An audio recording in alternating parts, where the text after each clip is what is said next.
Hello बच्चों, let's read this question. The question says which of the following statement और statements are incorrect. ठीक है, तो हमको स्टेटमेंट दिए गए हैं, हमको बताना है कि इनमें से कौन सा स्टेटमेंट जो है वो इनकरेक्ट है. फर्स्ट स्टेटमेंट है हमारा एनाल्जेसिक्स किल और arrest the growth of micro organism. Second है antiseptics have pain killing effect.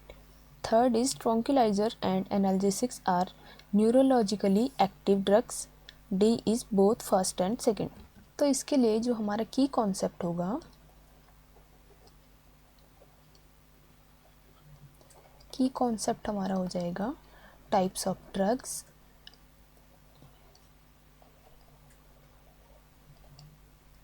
And their action.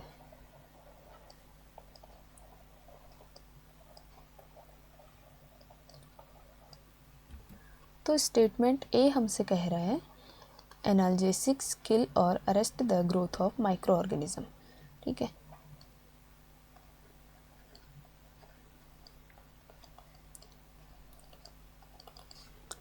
तो एनाल्जेसिक्स जो होते हैं ये हम यूज़ करते हैं जब हमें कहीं पर पेन होता है. ठीक है, पेन को कम करने के लिए.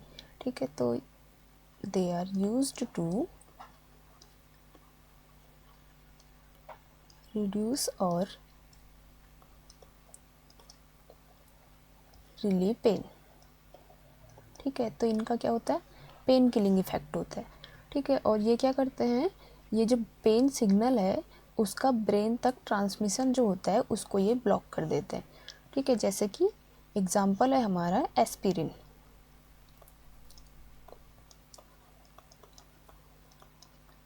इसको हम पेन किलर के रूप में लेते हैं. ठीक है, तो एनाल्जेसिक्स जो होते हैं इनका क्या होता है, इनका होता है पेन किलिंग इफेक्ट.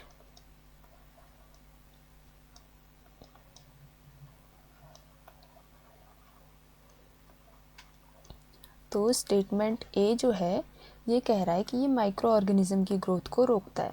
ठीक है, जो कि इनकरेक्ट है. तो स्टेटमेंट ए जो है हमारा इनकरेक्ट स्टेटमेंट है. अब स्टेटमेंट बी हमको दिया है antiseptics have pain killing effect.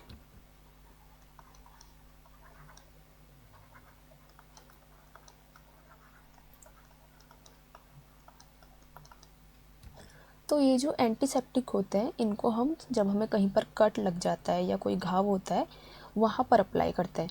ठीक है, तो ये क्या करते हैं, जो ये माइक्रो ऑर्गेनिज्म है उनकी ग्रोथ को प्रिवेंट करते हैं.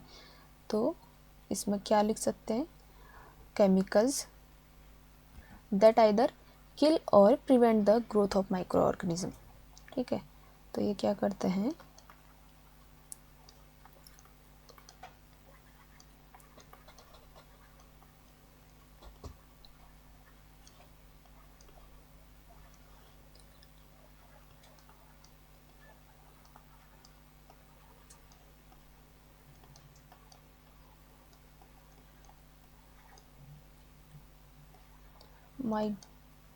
माइक्रोब्स या माइक्रो ऑर्गेनिज्म. ठीक है, इनको जो है इनको हम लिविंग टिश्यूज़ पर अप्लाई करते हैं. ठीक है, जैसे कि हमारा कोई घाव है या कहीं पर कट लग गया है. तो स्टेटमेंट बी में हमसे कह रहा था कि एंटीसेप्टिक्स है पेन किलिंग इफेक्ट, जो कि इनकरेक्ट है, इनका कोई पेन किलिंग इफेक्ट नहीं होता है. ठीक है, अब स्टेटमेंट सी हमसे कह रहा है tranquilizer and analgesics are neurologically active drugs. Neurologically active मतलब जो कि ऐसे ड्रग्स जो कि हमारे नर्वस सिस्टम पर इफ़ेक्ट करते हैं. ठीक है, तो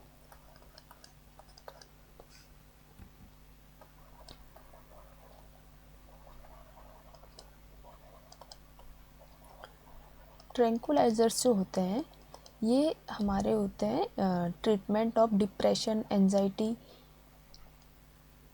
या फिर अदर मेंटल डिसीज़ में यूज़ किए जाते हैं. ठीक है, डिप्रेशन, स्ट्रेस कह सकते हैं, एंजाइटी. ठीक है, या फिर अदर मेंटल डिसीज़ जो होती है उनके ट्रीटमेंट में ट्रंक्विलाइजर्स दिए जाते हैं. ठीक है, इसका एक एग्जांपल है इक्वेनिल.